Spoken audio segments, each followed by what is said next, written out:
من تایتل رو هم خدمتتون بگم، اینکه قراره که با غزل نازنین در مورد موضوع الگوسازی صحبت بکنیم، اینکه چطور میتونیم یه مسیری رو طی بکنیم به سمت اینکه یه الگوساز حرفه‌ای باشیم. و خب غزل سالهاست که من میشناسمش، توی این حرفه داره کار میکنه، خیلی قوی، خیلی با دیتیل و با جزئیات، و همیشه کیف کردم از کاری که انجام داده. به خاطر همین خواستم که این فرصت رو غنیمت بدونم، باش صحبت بکنم، همین که یه گپ و گفتی با هم داشته باشیم، همین که میدونم خیلیاتون سوال دارین، دوست داریم بدونین که خب اگر مثلا من به فرض بخوام توی یکی از شاخه‌های طراحی لباس یا فشن یا الگوسازی یا هر چیزی که میخوام فعالیت بکنم، باید بدونم که چه چالشایی توی مسیرمه و چه چیزایی رو باید مد نظرم قرار بدم. من از غزل خواهش کردم که وقتش رو به ما بده برای چند دقیقه که هم بتونم باشه گپ و گفتی داشته باشم، همین که توی این مسیر شما بتونید سوالاتتون رو بپرسین و حتما خیلی از مسائلی که توی ذهنتون هست برطرف میشه. غزل نازنین، من خیلی پر حرفی نکنم، بیشتر دوست دارم که تو صحبت بکنی. اول اگر حالا سلام علیکم میخوای با بچه‌ها بکنی که دیگه شروع بکنیم به حرف زدن‌های حرفه‌ای با هم. اول اینکه سلام بکنم به همه دوستانی که الان اینجا هستن و وقتشون رو به ما دادن و حرفای ما رو میشنون. بعد ازت تشکر کنم که این فرصت رو به من دادی که بیام اینجا صحبت بکنم راجع به تجربیات سالهای کاری. فقط اگه صدای من کمه بگین که من بلندتر صحبت کنم. اوکی. و اینکه خب حدود تقریبا میتونم بگم سنمو بگم حدود 24 ساله که دارم کار میکنم، ولی به صورت حرفه‌ای اگه بخوام بگم تو زمینه الگوسازی است که شروع کردم. الگوسازی رو حدود 12 ساله که مستمر دارم الگوسازی رو انجام میدم. مثل هر کس دیگه با نازک‌دوزی شروع کردم. خب مسلما اول راه و اول مسیر دیگه آدم هم دوخت و هم الگو رو همزمان با هم پیش میبره و از یه جایی به بعد دیگه تجربیات جدید و موقعیت‌های جدید باعث میشه که یه سری مهارت‌ها رو بیشتر بهشون کار کنه و مانور بده که برای من جذاب‌ترین بخش الگوسازی بوده. خب خیلی هم عالی. غزل جان، میدونم که خب حالا طبق چیزی هم که گفتی سال‌هاست توی این هیته کار میکنی و ببین چیزی که حالا باعث شدش که من این لایو ها رو برنامه‌ریزی بکنم و حالا با کسایی که توی حرفه‌های مختلف، توی شاخه‌های مختلف دارن فعالیت میکنن، یه برنامه‌ریزی بکنم که این جریان پیش بره، این بودش که خیلی از من هی میپرسیدن که خب ما الان مثلا اومدیم توی فشن گیجیم، نمیدونیم میخوایم چه کار بکنیم، یعنی فقط صرفا شاید تا بخش طراحی فیگور و حالا تصویرسازی و جنسیت سازی پیش رفتن، مثلا نمیدونن که خب ادامه ماجرا چیه. در صورتی قرار نیستش که همه کسایی که دارن وارد دنیای فشن میشن مستقیم طراح لباس بشن، چون طراحی لباس یک شاخه خیلی کوچیکی از اون دنیای خیلی بزرگه و میتونن توی هر حرفه‌ای که بهش علاقه دارن توش چه بیشتری دارن این گفتی استعداد چرا استعداد نمیاد توش استعداد بیشتری دارن فعالیت بکنن و نیاز نیستش که مثلا کسایی که علاقه‌ای به طراحی ندارن حتما مثلا فکر کنن که مجبورن که طراحی بکنن، یا کسایی که به دوخت و الگو علاقه ندارن فکر کنن مجبورن که این کار رو انجام بدن. اونقدر شاخه‌های مختلفی هست که به نسبت علایقشون میتونن توش وارد بشن. و خب اولین صحبتمون با تو نازنین بود در مورد الگوسازی و میدونم که این مسیر رو سالیانه که داری میری و خب طبیعتا وقتی که آدم شروع میکنه کاری رو انجام میده به صورت حرفه‌ای، چالش‌هاش رو میدونه، دیگه میانبرهاش رو میدونه و با خودش میگه که اگر برمیگشتم به عقب چه کارهایی رو میکردم و چه کارهایی رو نمیکردم. من الان دوست دارم که توی این لایو کسایی که اینجا هستن کنارمون حضور دارن اینا رو بدونن، یعنی حاصل تجربیاتت رو بدونن که هم یه راهنمایی برای مسیرشون باشه، همین که بدونن که اگر میخوان یه الگوساز بشن چه چالش هایی سر راهشون دارن. و یه چیز دیگر رو هم بگم برای کسایی که حالا توی لایو هستن، اواسط لایو و آخر لایو ما جایزه داریم برای کسایی که حاضر لایو هستن. از دوره جامعه خودم رو جایزه میدم بهتون. اولی رو من انتخاب میکنم، دومی رو غزل. و آره اگر تا پایان لایو همراهمون باشین حواستون باشه که جایزه داریم. و این ماجرایی که گفتم در مورد اینکه حالا قراره با چندین نفر صحبت بشه، یه برنامه‌ریزی خیلی فشرده و خیلی جذابه، چون با شاخه‌های خیلی متفاوتی قراره که آشنا بشیم. آموزش مدلینگ هست، کسایی که دارن توی برندها طراحی میکنن باشون لایو داریم، با غزل نازنین که توی شاخه الگوسازی بود، با الهام شادکام نازنین که فشن ژورنالیسم رو کار میکنه، و سعی کردم که اینا رو همه رو بگنجونم توی یک جا. من نمیخوام زیاد صحبت بکنم، خواستم توضیحات رو بدم که بدونین جریان چی هست. توی لایومون باشین و بشنویم ببینیم که غزل عزیز چه حرفایی برامون داره و چه تجربیاتی رو میخواد با ما به اشتراک بذاره. چه خوبی کردی، چون که خب تو تمام این سالایی که من دارم میتونم بگم رو سوشال مدیا فعالیت میکنم، این خیلی سوال همه کسایی بوده که حالا به هر نوعی با من در ارتباط بودن، یا به عنوان هنرجو یا به عنوان دوست و همکار. این که من چیکار کنم، من گیجم، من نمیدونم از کجا باید شروع کنم. مسئله اصلی اینه که تا قبل از میتونم بگم 25 سالگی واقعا نمیشه تصمیم نهایی رو بگیری که قراره چه کاری انجام بدی، چون هنوز چیزی تجربه نکردی، هنوز نمیدونی تو چه استعداد داری، تو به چی علاقه‌مندی. گاهی اوقات ما به چیزهای علاقه‌مند هستیم که استعداد ما نیست. این دوتا رو باید با هم همسو بکنی، یعنی انقدر بهش علاقه‌مندی که استعداد رو میسازی، انقدر تمرین میکنی بابت علاقه. گاهی اوقات هست استعداد داری علاقه نداری. مثلا من توی دوران دبیرستان به ریاضی خیلی خیلی خیلی خیلی تو ریاضی استعداد داشتم، اما هیچ علاقه‌ای نداشتم. چون عشق و علاقه من از بچگی خیاطی کردن و دوختن لباس بود. خب از یه جایی که اینو متوجه شدم که تو نمیتونی تو ریاضی، چون تو استعداد داری معنیش نیست که میتونی تو ریاضی موفق باشی. الان توی هر کاری که میخواین انجام بدین موضوع اصلی همینه. یه بخشی هست علاقه، یه بخشی هست استعداد و یه بخشی هست ویژن شما نسبت به آینده، و هیچ کدوم اینا تا قبل از 25 سالگی مشخص نمیشه، چون شما باید تا 25 سالگی چیزهای مختلف رو تجربه کنین، شاخه‌های مختلف. مثلا اگر به فشن، کلا میتونم بگم به دنیای فشن علاقه دارین، شاخه‌های مختلفش رو تجربه بکنین تا ببینید تو کدوم یکی میتونی انقدری علاقمند باشی که ازش پول بسازی. این خیلی نکته مهمیه برای من این موضوع. من چون سال 80 دیپلم نازوتوریسم گرفتم، سال 80 به اندازه این روزها تب و تاب طراحی لباس و نمیدونم این چیزا اصلا نبود اونقدرها. این اصلا کسی به طراحی لباس شدن فکر نمی‌کرد. حتی همه از کلاس خیاطی شروع می‌کردن، منم مثل همه. برای من چیزی که خیلی مهم بود و خیلی بهش علاقه داشتم خلق یک چیزی با دستام بود و اون لباس بود. 8 سال بعد، سال 88 من دوره‌های طراحی لباس رو دیدم و بعد از اون دوره‌های دیگه‌ای رو دیدم. یه چیزی که خیلی کمک میکنه تو دوران دانشگاه، شما درس‌های مختلفی رو دقت کنین، تو دانشگاه درس‌های مختلفی رو باید پاس بکنین، واحدهای مختلفی رو پاس بکنین. هر کدوم از اینا دید مختلفی بهت، دید بهتری بهت میده که تو بدونی به کدوم علاقمندی.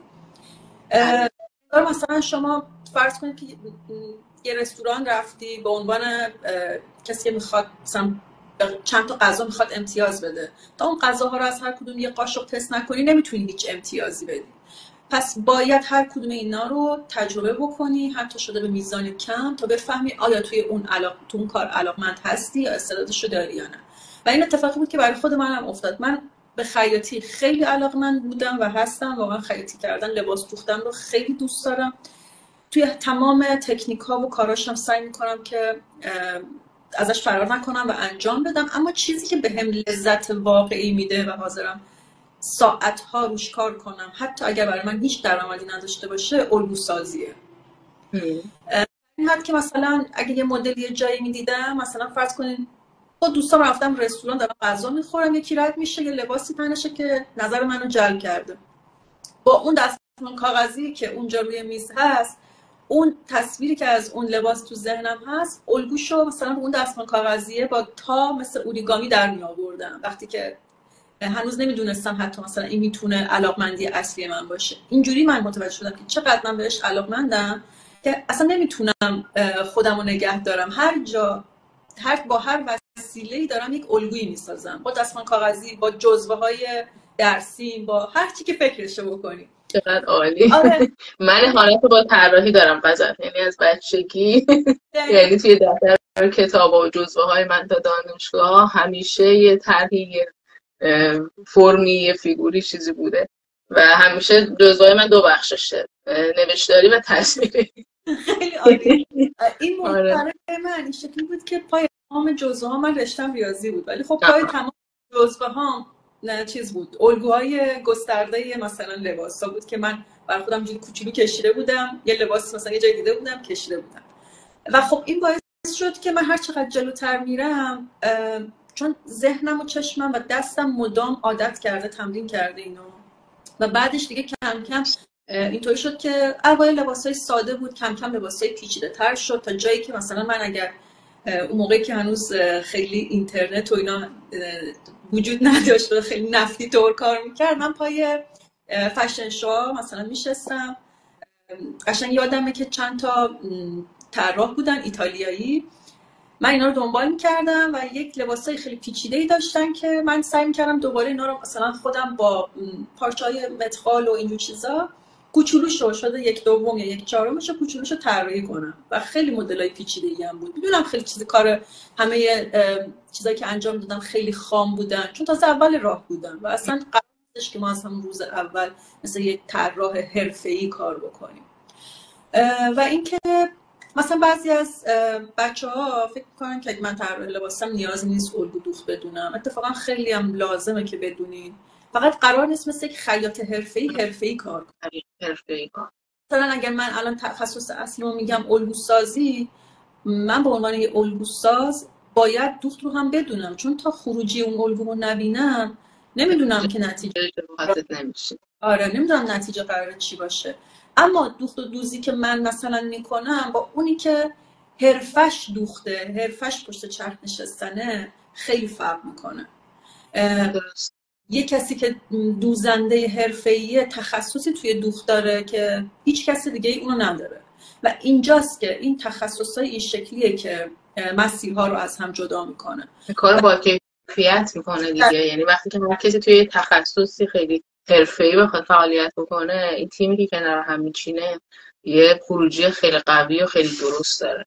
آره. ولی متاسفانه چیزی که من خیلی میبینم که یک نفر ترجیح میده که همه کارا خودش انجام بده. اول طراحی میکنه، بعد میاد اونو الگو سازی میکنه، بعد میدوزه، بعد خودش میپوشه، تو آینه از خودش عکس میگیره، ادمین اینستاگرام هم هست.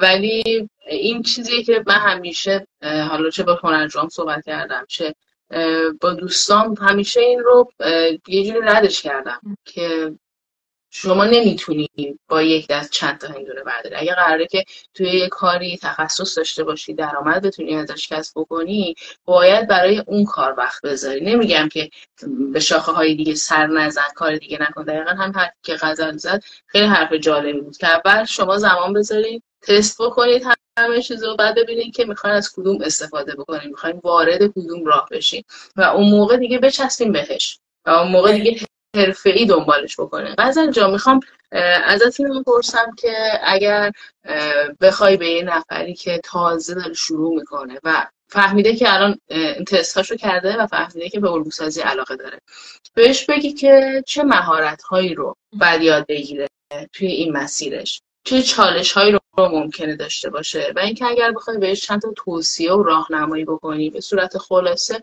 چه چیزایی رو بهش میگی؟ ببین، مهمترین چیزی که یه الگو ساز باید بدونه اینه که الگو بخش فنی مهندسی کار لباسه، یعنی اون حلقه میانی بین طراح و تیم تولیده و باید به شکل خیلی ریاضی‌وار و هندسی‌وار به همه چی نگاه کنه، قدرت تجسم بالایی داشته باشه و اینا با تمرین به دست میاد. یه بخشش ذاتیه، بعضی از ما ذاتاً قدرت تجسم بالایی دارن، ولی یه بخشش هم با تمرینه. یعنی مثلا اگر طرحی رو که غزال جان بیضایی به عنوان طراح به من میده، من اگه نتونم اونو تجسمش کنم به صورت درست و اصولیش، چطور میتونم اونو چه روی مانکن مولاژ بکنم، چه روی کاغذ درفتش بکنم. یعنی من باید انقدر قدرت تجسم داشته باشم که بتونم این کارو بکنم. چجوری تمرین بکنیم؟ خیلی ساده است. تمرینات هندسی ساده. همه ماهایی که دیپلم، حداقل دیپلم گرفتیم، دیپلم دبیرستان، ما تو مدرسه دوران راهنمایی هندسه خوندیم. بعد از اون تو دبیرستانم چند بار هندسه پاس کردیم. اگر رشته طراحی لباس خونده باشین، دوباره توی دانشگاه هم 2-3 تا واحد هندسه داریم پاس میکنیم. اینا رو بی جهت نذاشتن توی واحدهای درسی. اینا برای اینه که شما دید درستی پیدا کنین نسبت به حجم، سطح، چون که بدن تشکیل شده از حجم‌هایی مثل مخروط، استوانه و کره و اینا فقط صرفا توی طراحی نیست. شما اگه آناتومی رو خوب بشناسین، الگوسازیتون هم خیلی خوب میشه. یعنی من میتونم اون خطایی که غزاله مثلا روی مانکن کشیده روی بدن تصور کنم که چه حجمی قراره بده یا چه سیلوئتی قراره داشته باشه. اینا رو اگه بشناسم، اون سیلوئت رو بهتر میتونم روی الگو بیارم، چه روی کاغذ باشه و چه روی مانکن باشه، هیچ فرقی نمیکنه. و اینکه من مثلا میبینم که خیلی درگیر متدن. ببینید از سال 80، از سال اولین باری که من کلاس خیاطی رفتم سال 74 بود فکر میکنم. سال 74 من خیلی سنم کم بود، دوران راهنمایی بودم. اون موقع متد ایتالیایی، 3 ماه متد ایتالیایی کار کردم. بعد دیگه تا دبیرستانم تموم شد، دبیرستان که تموم شد رفتم گرلاوین، دوباره از اول آموزش دیدم، گرلاوین کار کردم. سال 88 متریک رو تو دانشگاه یاد گرفتم. چند سال بعدش یه متد آمریکایی یاد گرفتم که خیلی کم باش کار کردم. بعد از اون متد سمباتریک یاد گرفتم. بعدش مولر یاد گرفتم. الان دارم اینجا که دارم دانشگاه میرم، متدی که تو دانشگاه دارم بهمون آموزش میدن یه تقریبا مشابه مولره، ولی اصلاحاتی رو خودشون انجام دادن. ببینید تمام اینا میدونید مثل چی میمونه؟ مثل یه کادر اولیه است که تنها تفاوتشون توی شیوه اندازه‌گیریه که اون شیوه اندازه‌گیری باعث میشه که شما خب مثلا جای خطوطتون یک کم تغییر کنه، اما آیا بیس اصلی که بدنه تغییر میکنه؟ نه.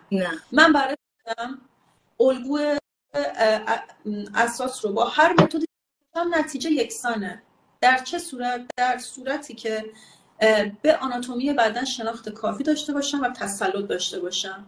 اندازه‌گیری هم اگر درست باشه هیچ فرقی نمیکنه با چه متدی دارم الگو رو میکشم. مهم از اساس ببنده و تمام دوره های من هم همین شکلیه. همه دوره ها از اساس ببندن. چرا؟ چون هنرجو ملزم نباشه که متد دلخواه منو کار بکنه. با هر متدی که هست وارد دوره من میشه و شروع میکنه به کار. هیچ کس هم تا حالا نشده تو دورهای من از متدهای دیگه‌ای باشه و نتونسته باشه پشتیبانی درستی بگیره. چرا؟ چون مهم اون تکنیک هاست و اون تکنیک ها همونطور که گفتم اول ریاضی و هندسه قوی میخواد و بعد شناخت اندام. یکی دیگه از چالشایی که بچه‌ها خیلی زیاد دارن، فرقی نمیکنه تو چه سطحی کار کنن، چه اونی که تازه شروع کرده چه اونی که 20 ساله داره کار میکنه. یه چالشی از همین شناخت اندام که فقط صرفا اونم برای رسم اساس نیست. شناخت اندام یکیش اینه که من چه تکنیکی روی مثلا این یقه پیاده کنم که علاوه بر این که داره روی بدن خوب میشینه، علاوه بر این کمک بکنه که نقاط مثبت اون بدن هم بیشتر دیده بشه. نه اینکه بیام انگشت بذارم اون نقاط روی ها و نقاط ضعفش. چون هر کسی وظیفه اصلی لباس در حال حاضر چیه؟ به جز حفظ ما از گرم و سرما، زیباتر جلوه دادن و تناسب بیشتر. و همه اینا فقط با تمرین به دست میاد. متاسفانه چون ما داریم توی عصر سوشال میدیا زندگی میکنیم و با یک سرعت عجیبی همه چی داره پیش میره، همه میخوان راه 100 ساله رو یک شبه طی کنن که خب واقعا امکان پذیر نیست. خیلی عالی، مرسی. غزل جون اگر بخوای، چون میخوام سوال بچه‌ها رو با هم دیگه ببینیم و جواب بدیم، یه زمانی برای اون بذاریم، اگر بخوای یه توصیه‌ای به یک نفری که تازه داره این راه رو شروع میکنه بکنی، در حد یک جمله، یک شعار، یک نصیحت، چی بهش میگی؟ چیزی که من همیشه میگم، از تمرین کردن و مشاهده کردن هیچ وقت فروگذار نباش، هیچ وقت. همیشه مشاهده کن، تمرین کن. بهترین اینو بنویسیم، نه اینا رو بنویسیم. همه با تجربیات سالها به دست اومده. خب طبق حالا قراری که گذاشتیم، قرار بودش که به 2 نفر توی لایو جایزه بدیم. الان تقریبا اواسط لایو هستیم و من یه نفر رو اینجا انتخاب بکنم، بعد نفر دوم رو بسپریم به غزل که برنده دوره جامعه رایگان بشن. خب آنیتا قفاری، آنیتا هستی؟ یه کوچولو بهش فرصت بدیم که خودشو آره آنیتا هر جا هستی خودت به ما نشان بده. نشون داد. نشون دادی؟ خب آنیتا به من پیام بده بعد از لایو و دوستای عزیزی که هستن همراهمون باشین. آخر لایو هم غزل یه نفر دیگر انتخاب میکنه که بهتون جایزه تعلق بگیره. این لایو ها ادامه دار خواهند بود با شاخه های مختلف فشن که بدونیم چه مسیری پیش رومونه، چه چالش هایی داریم، چه چیزهایی رو باید بلد باشیم برای اون شاخه ای که میخوایم توش فعالیت بکنیم و اینکه چه توصیه هایی داریم از کسایی که دارن سالیان سال به صورت حرفه‌ای توی اون رشته فعالیت میکنن. و این اولین لایومون بود که خیلی صحبت‌های شیرین و جذاب غزل رو با هم شنیدیم. حالا میخوام که به سوالاتتون برسیم، یعنی من چند تا سوالاتتون که پرسیدین رو از غزل بپرسم،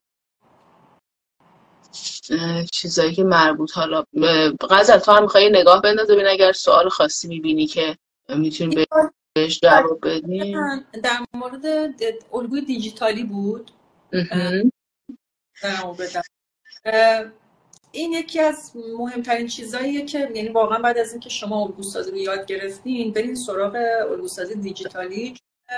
دیگه ما داریم توی دورانی زندگی میکنیم که هیچ واقعا اجتناب ناپذیره. باید با کلا فناوری و تکنولوژی‌های جدید اگر همسو نشیم جا میمونیم 100%، چون انقدر داره با سرعت پیش میره که اگه جا بمونیم همه چی انگار از دست دادیم. الگوسازی 3 تا مقاله‌اش فکر کنم توی سایتمون هست میتونن ببینن، ولی 3 تا روش داره. یکیش درفت همون روی کاغذ الگوسازی کردن، یکیش روی مانکن پارچه یا حالا هر متریال دیگه پین کردنه، یکیش هم الگوسازی دیجیتاله. یعنی قبلا میگفتن 2 تا روش الگوسازی داریم، الان دیگه میگیم 3 تا روش الگوسازی. حالا روش دیگه هم هست ولی این 3 تا پرکاربردترین روش‌هان و مهمترین روش‌هان و کسی که میخواد وارد صنعت بشه شاید توی حیطه شخصی سازی خیلی کاربرد نداشته باشه، ولی کسی که میخواد وارد حیطه صنعت و تولید بشه باید دیجیتالی رو هم یاد بگیره. من هنرجو داشتم که کار با نرم افزار رو یاد گرفته، بلده، اما هیچ دیدی نسبت به الگوسازی، مدل سازی کردن، آنالیز کردن یک مدل، تکنیک ها، هیچ دیدی نسبت به اینا نداره. تو فقط صرفاً بلدی با نرم افزار کار کنی. باید در کنارش دوره‌های الگوسازی رو هم ببینی که بتونی این دوتا رو با هم ترکیب بکنی و به یک برآیند عالی و مفید برسی. خب مرسی. سوال بعدی، تولدت مبارک عزیزم. یه نفر اینجا امروز تولدش بوده.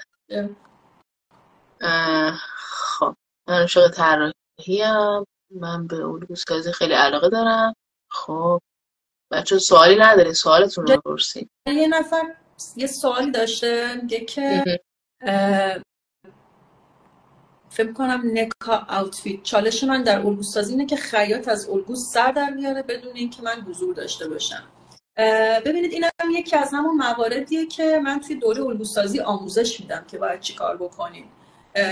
الگوسازی کردن برای زمانی که خب شما تیم دارید و قرار نیستش که خودت صرفاً هم الگوساز باشی، هم برشکار و هم دوزنده، یک زبان مشترکی وجود داره بین الگوساز و خیاط که شامل یه سری اصطلاحات و علائم اختصاری و این موارده که باید روی الگو ذکر بشه. مثلا مواردی مثل اندازه جاگذاری، مثلا اضافه درس ها برای هر قسمت چه اندازه، اینا اندازه موارد استانداردیه که در تمام دنیا رایجه، فرقی نمیکنه.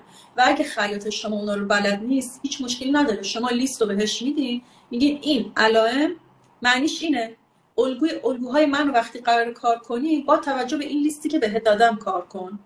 وقتی شما نیستی دیگه اون میدونه باید چی کار بکنه، مسیر الگو کدوم طرفی باشه، شما خط راستا رو مشخص میکنین، اما این خط راستا آیا با مثلا طول پارچه هم راستاست یا با عرض پارچه هم راستاست. همه این موارد دونه به دونه باید روی الگو ذکر بشه، علامت گذاشته بشه و خیاط هم در جریان اونا قرار بگیره. اینجوری دیگه نیازی نیست شما حضور داشته باشی. این وظیفه الگو سازه که این موارد رو روی الگوش بذاره.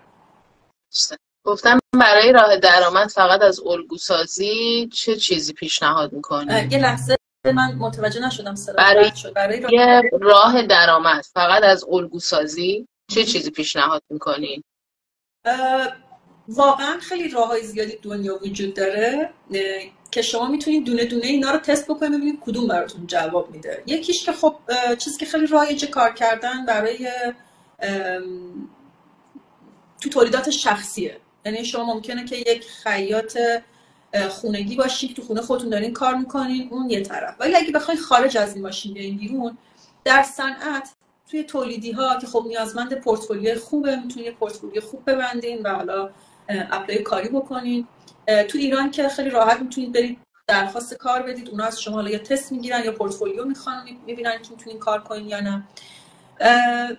ولی راههای دیگه هم وجود داره، مثلا طراحی و تولید الگوهای آماده برش که خب این تسلط خیلی زیادی رو میخواد، چون شما هر یک الگویی که طراحی میکنین توی همه سایز ها باید اونو داشته باشین، خودتون باید مکاپش رو دوخته باشین، پروفگیری ها همه کاراش رو باید انجام داده باشین که وقتی مشتری داره اونو حالا به صورت دیجیتالی داره اونو میخره یا الگو آمادهش رو به صورت فیزیکی از شما میخره، دیگه درگیر این نباشه که حالا من بیام بدوزم، اول پاترون دوزی بکنم ببینم اصلا مدلش این یک کیشه که میتونید روی سایت‌های معتبر خارجی میتونید بفروشین، میتونید روی سایت شخصی خودتون بفروشین.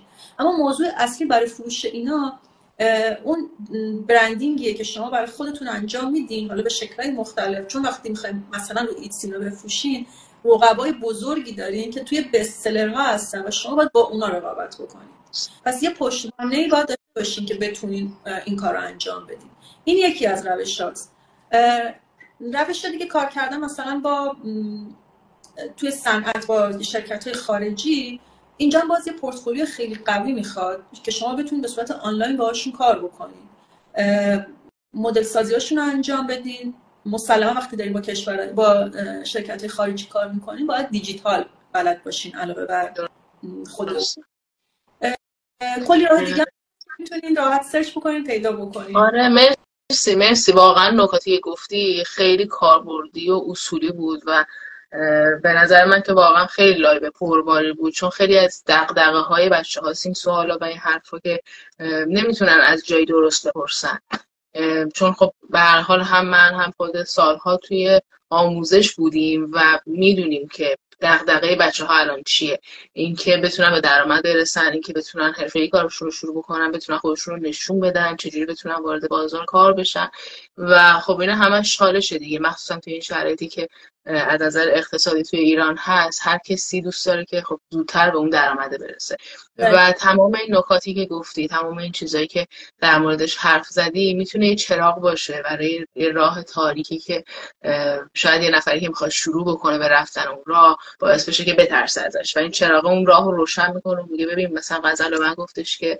هندسه باید خوب توی ذهنت بمونه، باید آناتومی رو خوب بدونی و حواسش هستش که به این نکات مهم دقت بکنه، چون میدونه که بعدا خیلی به کارش میاد. خیلی وقتا هستش که مثلا سر کلاس وقتی داری چیزی رو آموزش میدی خیلی توجه نمیکنن به اون مبحث، بعد بهشون بر خودمون هم اتفاقا فکر می‌کنم پیش اومده باشه، مخصوصا وقتی که دانشجو بودیم، که بعدن که وارد اون بازار کار میشی، بعدن که میخوای تو اون حرفه کار بکنی میگی وای من چرا اصلا به این موضوع دقت نکردم، چرا اون موقع مثلا حواسم نبود به این جریان.